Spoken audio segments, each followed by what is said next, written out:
Hello, chap here, and welcome to another show and tell. Today, I'd like to present to you this Danish 1848 Touvenin rifle. Now, this can also be called a tige rifle or even a pillar breech rifle. And now, this is one of the many, maybe the second to last or even the last stepping stone in the development of a system by which you can reload rapidly a muzzle loading rifle. So, at the beginning, we had to start by hammering a patch ball, and we end up ultimately with the self-expanding bullet, the Minié bullet. But between that, there's all sorts of things that were developments that happened, many of them dead ends, but there were stepping stones on the way.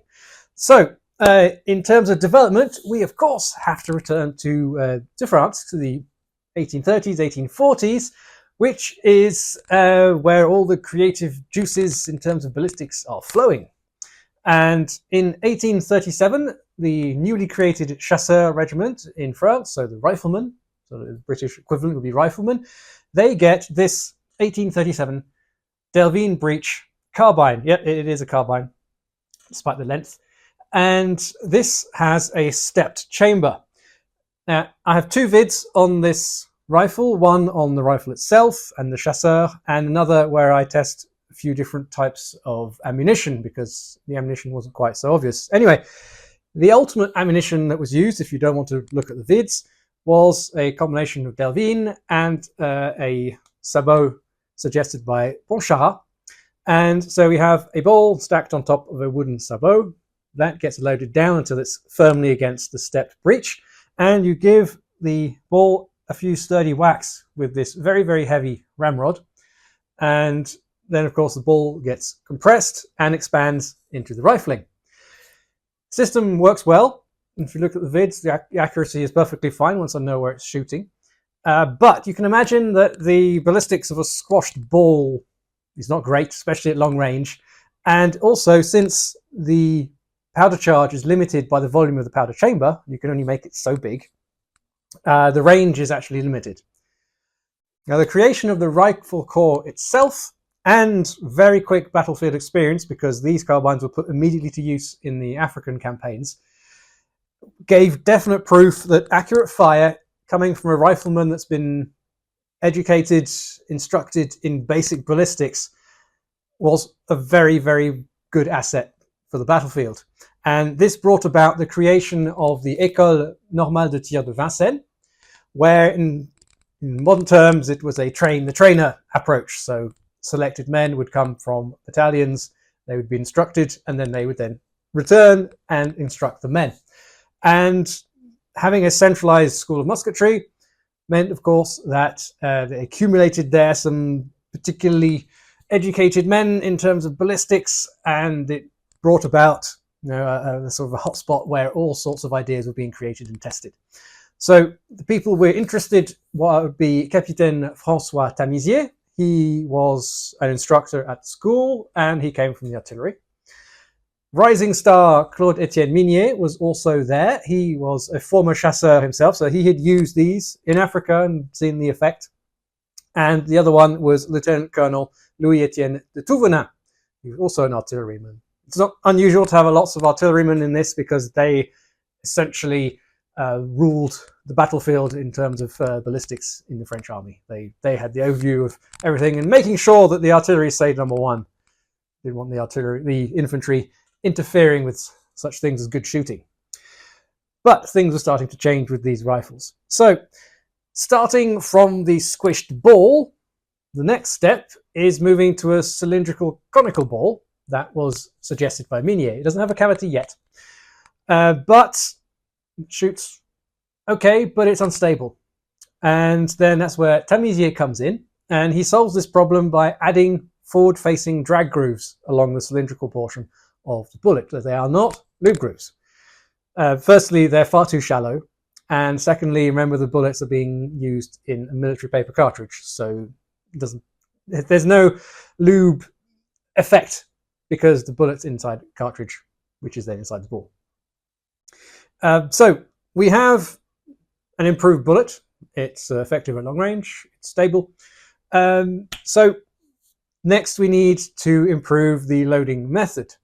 And You could use it in the Delvine breech, and the Austrians went briefly down this path with their Kammerbuchse because they went from round ball to the Spitzkugel, pointy bullet, and that worked okay. But better solution, which was suggested by de Touvenin, was to just put a steel pin in the breech face, and you load the bullet until it sits against this pillar, and then again you give it a good sturdy whack, or two or three or four, with still a big weighty ramrod that upsets the bullet.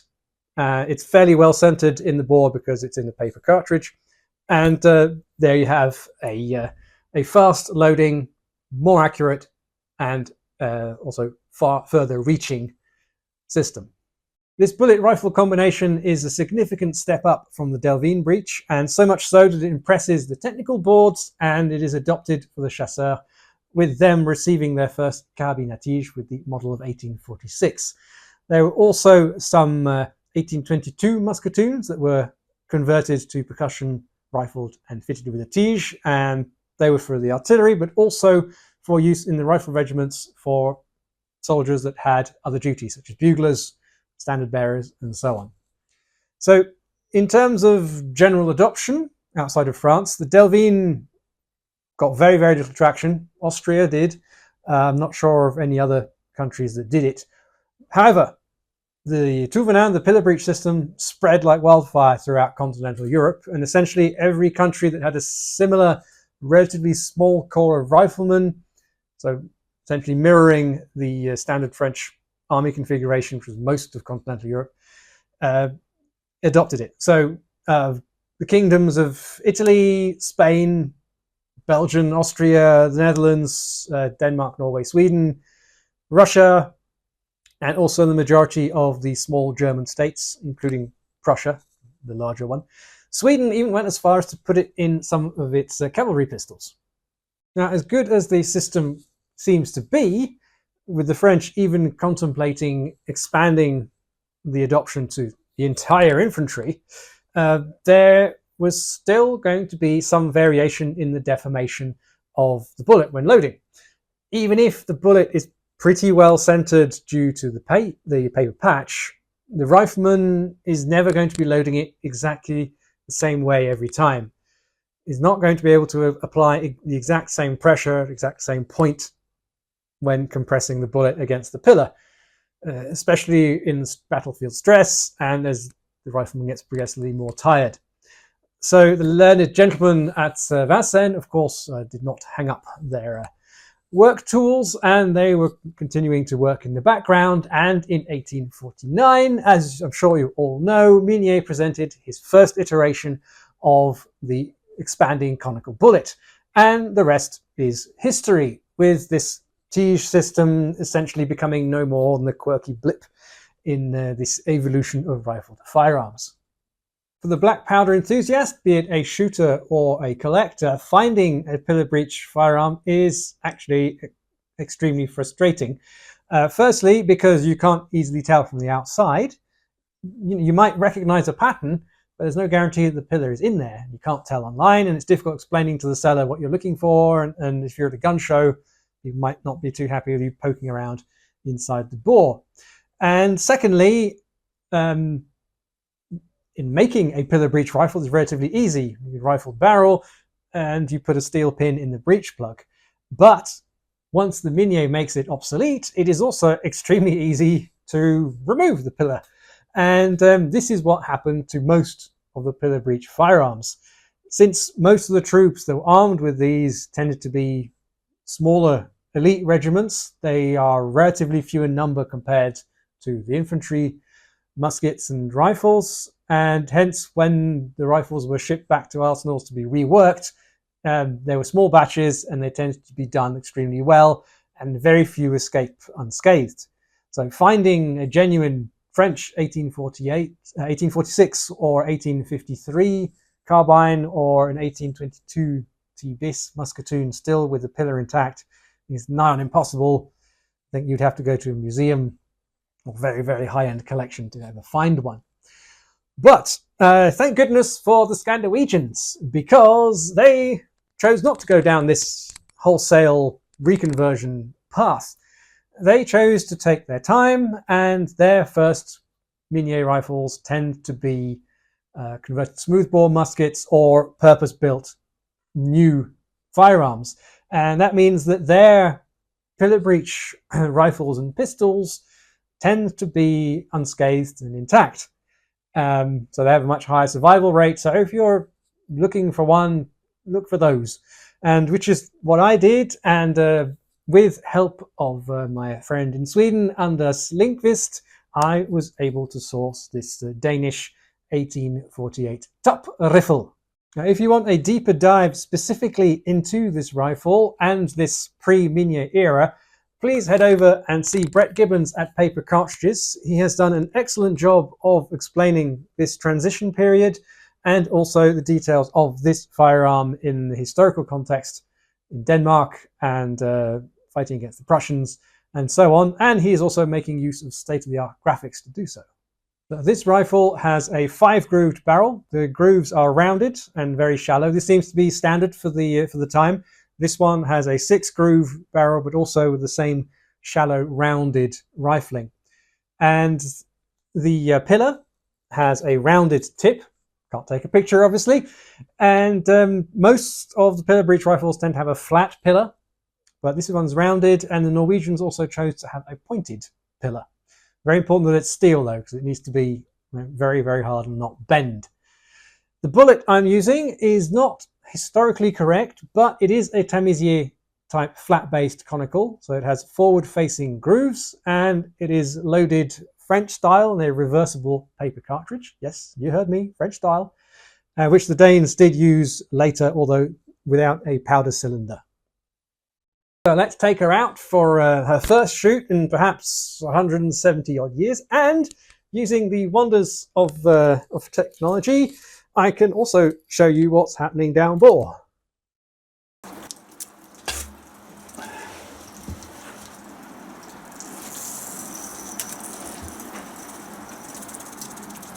So here's the powder in the powder chamber around the pillar. Note that there is inevitably going to be a small air gap between the powder and the bullet. This is perfectly normal, and it is not going to explode.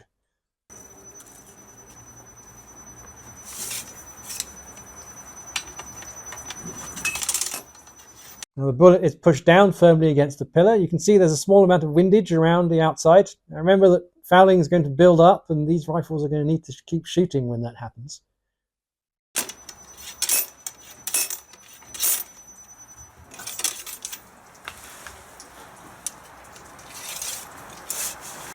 And here's a result of a few stout whacks. The bullet has visibly expanded into the barrel, and she's ready to go.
So as you can see, the system works relatively well. I was gradually dialing it in and guiding it towards the middle, but honestly, I've shot far better with the Delvine carbine. So there's clearly work to be done. I think first things first is going to be to increase the bullet diameter and weight, probably give it an extra, make it longer so there's an extra groove in there.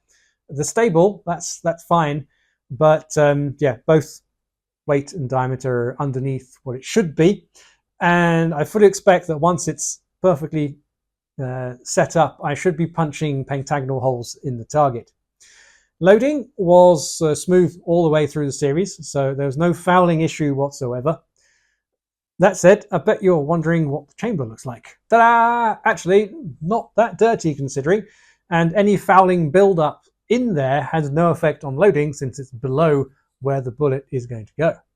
So the next burning question I know you've got is how the heck do we clean down there with that pillar in the way? Well, to answer that, I had to do some detective and deductive work because obviously specialist tools were needed, but essentially none survived today, and I had to rely on period documents, be they drawings from books or technical drawings and operating manuals and so on. So in terms of this rifle, the Danish Jag looks like this on the left. Clearly we've got a broad end section which is for cleaning the bore itself, and then we've got these two Jag prongs which would be for cleaning in against and around the pillar. But what about the breech face? Now on the right there's something that is identified as a scraper, but that's clearly a toe worm, so that's not for scraping the breech face. Another source of inspiration was the drawing of the Belgian 1848 tige rifle.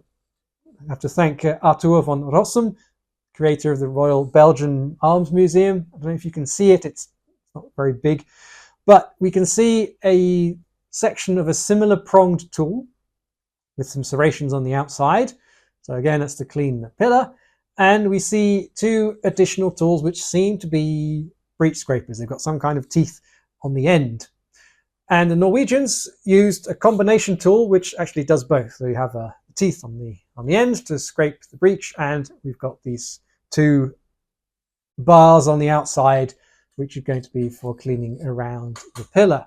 All right, so how to use the scrapers, self-explanatory, but I was still stumped as to how to use these two-fingered jags. And this was immediately clarified when I bothered to actually read through the French manual for the 1846 chasseur carbine, and I've actually yet to find a photo or a drawing of the tool, but it's described like for the Danish and the Belgian Jag as being a two-pronged jag head with a large hole up the top, so where the ramrod screws in. And so yes, sadly there's no drawing, but going from that, seems to be a standard tool, and more importantly, it describes exactly how you're supposed to clean the breech. So rather than talk through it, I thought I would show you how it's done and the tools that I made to get the job done. We're going to need a bucket of water and disassemble the barrel from the rifle, and we're going to chuck that breech first into the barrel and then use a series of tools to clean the barrel. Now, first of all, we have this breech scraper. Now this isn't part of the French tools. This has 6 cleaning blades to scrape around the pillar, around the breech, and I've got this nice protective brass ring so that the rifling doesn't get damaged, because this is obviously much harder steel than the barrel. Now the through hole here is ever so slightly oversized, so that you know, if there's any big build up of scale on the pillar, I can scrape it off with this as well.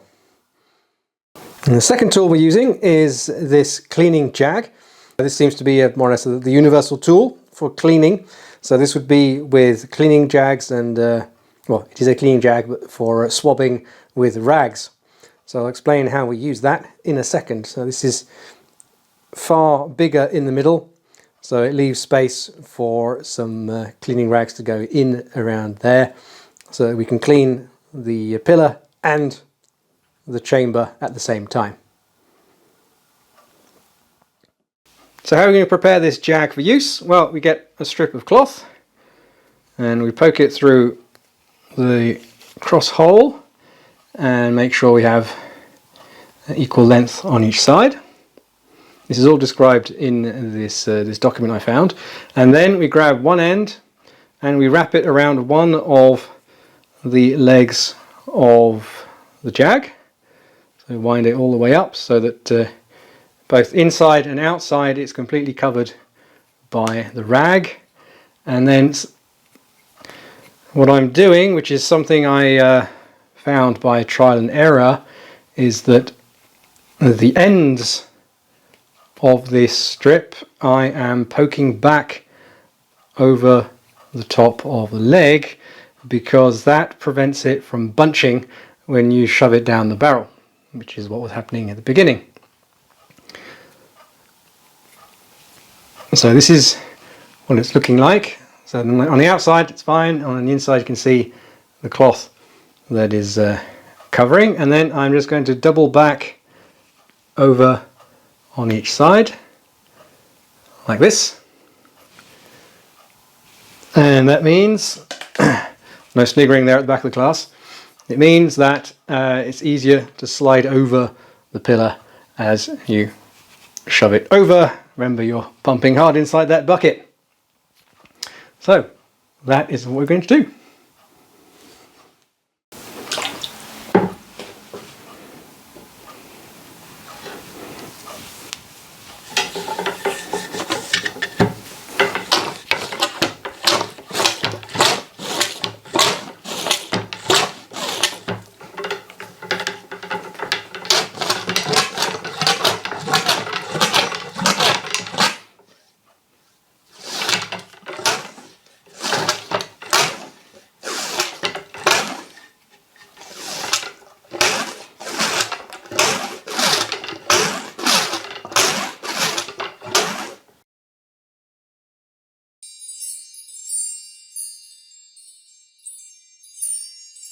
So it's clearly more work than with a plain breech rifle, but it's still fast and effective. All you need is access to water.